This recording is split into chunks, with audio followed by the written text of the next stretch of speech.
আসসালামু আলাইকুম প্রিয় শিক্ষার্থী। আজকের এই পর্বে আমরা প্রথম অধ্যায়ের ময়মনসিংহ বোর্ড 2025 এর কোশ্চেন নিয়ে আলোচনা করব। তো প্রথমত আমরা হচ্ছে কি উদ্দীপকটা একটু পড়ি। আচ্ছা, দেখো যে বলতেছে যে এখানে কি ঘটনা 1 এবং ঘটনা 2 দিয়ে আছে। মানে কি দুইটা ঘটনা আছে। যে বাংলাদেশের ব্যবসায়ী আরিফ চৌধুরী দীর্ঘদিন ধরে চীনে বসবাস করেন। তার ছেলে মেয়েদের বাংলা শেখানোর জন্য তিনি একজন বাংলা বিষয়ের গৃহশিক্ষক নিয়োগ দেন। এছাড়াও তিনি সবসময় তাদেরকে বাংলা নববর্ষ সহ বিভিন্ন বাঙালি সংস্কৃতির সাথে পরিচয় করানোর চেষ্টা করেন। এরপর ঘটনা 2 দিয়ে আছে সমিত একজন ইঞ্জিনিয়ার। কি সমিত একজন ইঞ্জিনিয়ার। তো বাংলাদেশের মুক্তিযুদ্ধের সময় তার দাদা ছিলেন একজন স্কুল শিক্ষক আর তার বাবা তখন বিশ্ববিদ্যালয়ের ছাত্র। সমিতের বাবা মা দুজনেই কি সরাসরি মুক্তিযুদ্ধে কি অংশগ্রহণ করেন। কি বলতেছে সরাসরি মুক্তিযুদ্ধে অংশগ্রহণ করেন। তো এখন এটা আমরা উদ্দীপক দেখলাম, এখন প্রশ্নটা দেখি। ক নম্বর প্রশ্নটা যে বাঙালি জাতীয়তাবাদ কি কি যে বাঙালি জাতীয়তাবাদ কি। খ নম্বর যে বাঙালিরা নিজেদের অধিকার আদায়ের প্রয়োজনীয়তা নতুনভাবে উপলব্ধি করে কেন, ব্যাখ্যা করো। এরপরে ঘটনা 1-এ তোমার পাঠ্য বইয়ে উল্লেখিত কোন চেতনা কাজ করে। দেখো ঘটনা 1-এ যে চীনের প্রবাসী তার ছেলে মেয়ে কি বাংলা শেখার জন্য কি গৃহশিক্ষক রাখেন। এরপরে ঘ নম্বর প্রশ্নটা সমিতের বাবা দাদার মতো সকলের সম্মিলিত প্রচেষ্টার ফল স্বাধীনতা। দেখো সমিতের বাবা দাদা কি করেছিল, যুদ্ধে অংশগ্রহণ করেছিল, সরাসরি যুদ্ধে। ঠিক আছে, এখন ক নম্বর প্রশ্নটা দেখি যে বাঙালি জাতীয়তাবাদ কি। আচ্ছা, বাঙালি জাতীয়তাবাদ হলো একটি রাজনৈতিক সাংস্কৃতিক অভিব্যক্তি। কি বাঙালির জাতীয়তাবাদ কি একটি রাজনৈতিক এবং সাংস্কৃতিক অভিব্যক্তি যার মূল ভিত্তি হলো বাঙালি জাতি। কি যার মূল ভিত্তি বাঙালি জাতি, বাংলা ভাষা, হাজার বছরের লোকায়িত সংস্কৃতি। এটি এমন একটি আদর্শ বা ধর্ম বা বর্ণের ঊর্ধ্বে উঠে ভাষা ও সংস্কৃতি ঐতিহ্যের ভিত্তিতে বাঙালিদের মধ্যে কি একতা সৃষ্টি করে। এটাকে আমরা বলতেছি কি বাঙালি জাতীয়তাবাদ। এরপর খ নম্বর কোশ্চেনটা। আচ্ছা, খ নম্বর কোশ্চেনটা বলতেছে বাঙালিরা নিজেদের অধিকার আদায়ের প্রয়োজনীয়তা নতুনভাবে উপলব্ধি করে কেন, ব্যাখ্যা করো। আচ্ছা, বলতেছে দেখো 1947 সালের ভারত 47 সালে ভারত এবং পাকিস্তান নামে দুটি রাষ্ট্রের জন্ম হয়। পাকিস্তান ছিল দেখো এই যে বাংলাদেশ ছিল পাকিস্তানের অংশ বিশেষ। মানে কি তখন দুইটা প্রদেশ ছিল, একটা পশ্চিম পাকিস্তান একটা পূর্ব পাকিস্তান। তখন সেই দেশ পরিচিত হতো পূর্ব পাকিস্তান নামে এবং বর্তমান পাকিস্তান পরিচিত হতো পশ্চিম পাকিস্তান নামে। পশ্চিম পাকিস্তানেরা শাসনের নামে কি শোষণ চালিয়েছিল। তারা শাসনের নামে কি শোষণ চালিয়েছিল পূর্ব পাকিস্তান তথা বাঙালি জাতির ওপর।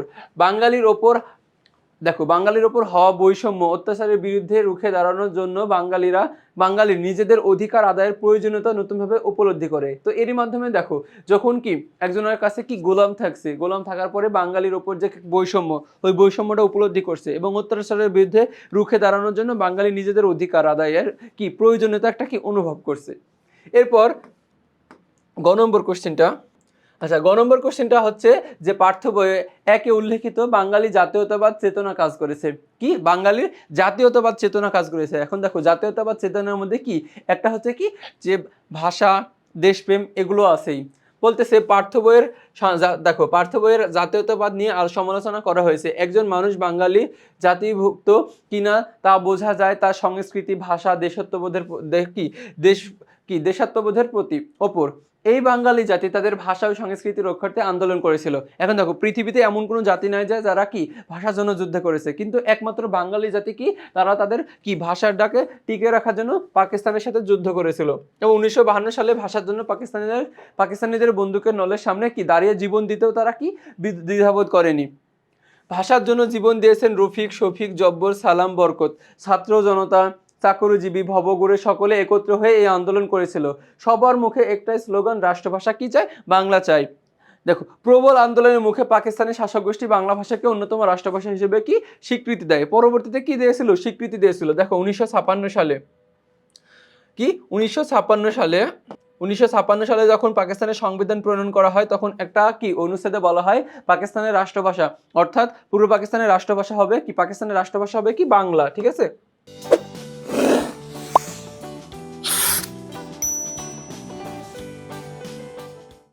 আচ্ছা, উদ্দীপকের আরিফ চৌধুরী একজন প্রবাসী ব্যবসায়ী। তিনি দীর্ঘদিন ধরে চীনে বসবাস করেন। তিনি তার সন্তানকে বাংলা ভাষা শেখাতে কি আগ্রহী। দেখো তার মানে কি তার জাতীয়তাবোধের প্রতি কি টান আছে। শুধু তাই নয়, তিনি সন্তানদের বাঙালি সংস্কৃতি সম্পর্কেও জানান। তার দেশের ভাষা এবং সংস্কৃতির প্রতি যে ভালোবাসা প্রকাশ পেয়েছে তা জাতীয়তাবাদের নামান্তর। তাই বলা যায় যে উদ্দীপকে আলোচ্য বিষয় পাঠ্য বইয়ে বাঙালি জাতীয়তাবাদের সাথে কি সাদৃশ্যপূর্ণ। এরপর ঘ নম্বর কোশ্চেনটা দেখি। আচ্ছা, ঘ নম্বর কোশ্চেনে বলছিল যে সমিতের বাবা দাদা, দেখো যে তারা দুজনে কি যে যুদ্ধে সরাসরি অংশগ্রহণ করেছিল, ঠিক আছে। আচ্ছা, এখানে এরপর বলতেছে যে সমিতের বাবা দাদার মতো সকলে সম্মিলিত প্রচেষ্টার ফল স্বাধীন বাংলাদেশ। বাক্যটি কি বলতেছে বিশ্লেষণ করতে বলছিল যে 1947 সালে ভারত এবং পাকিস্তান নামে দুটি রাষ্ট্রের জন্ম হয়। বাংলাদেশ নামক দেশের তখনও কি জন্ম হয়নি। ধর্মের ভিত্তিতে ভারত এবং পাকিস্তান বিভক্ত হয়। বর্তমান বাংলাদেশ ছিল পাকিস্তানের একটা কি অংশ মাত্র ছিল, কি একটা অংশ ছিল।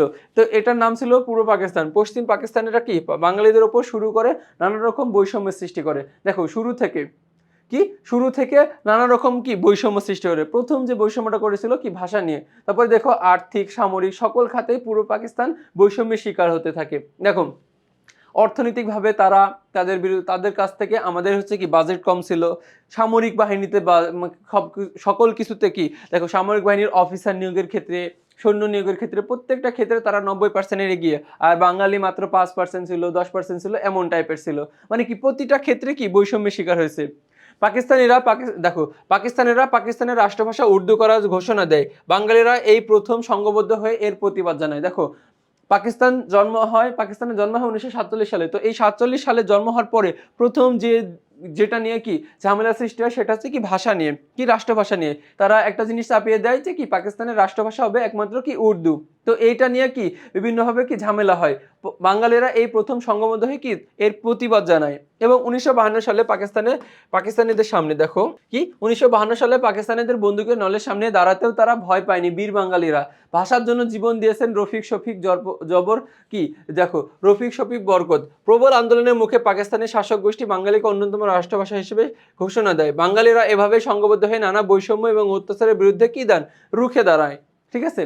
এরপরে পাকিস্তানিরা একসময় কোণঠাসা হয়ে পড়ে। দেখো পাকিস্তানরা কি একসময় কোণঠাসা হয়ে পড়ে। তখন তারা প্রবল সামরিক শক্তি নিয়ে 25শে মার্চ 1971 সালে মধ্যরাতে নিরীহ এবং নিরস্ত বাঙালিদের উপর কি করে ঝাঁপিয়ে পড়ে। এবং 26শে মার্চ 1971 সালে স্বাধীনতার ঘোষণা দেওয়ার মাধ্যমে শুরু হয় মহান মুক্তিযুদ্ধ। সেই মুক্তিযুদ্ধে দেখো সেই যুদ্ধে অংশগ্রহণ করে কৃষক, শ্রমিক, ছাত্র, কি মজুর, চাকরিজীবী, শিক্ষক এবং ভবঘুরে সকল শ্রেণীর মানুষ। এ যেন অস্তিত্বের লড়াই। দীর্ঘ 9 মাস যুদ্ধের পর 30 লক্ষ শহীদের রক্তের বিনিময়ে এবং 2 লক্ষ মা বোনের সম্ভ্রমের বিনিময়ে এই স্বাধীনতা আমরা পেয়েছি। দেখো কি পরবর্তীতে সকলের অংশগ্রহণের মাধ্যমে আমরা এই স্বাধীনতা কি করেছিলাম নিশ্চিত করেছিলাম। আচ্ছা, এরপরে বলতেছে উদ্দীপকের 2 সমিত একজন ইঞ্জিনিয়ার। মুক্তিযুদ্ধের সময় তার বাবা মা দাদা কি দেখো তার দাদা এবং বাবা দুজনে মুক্তিযুদ্ধে অংশগ্রহণ করেন।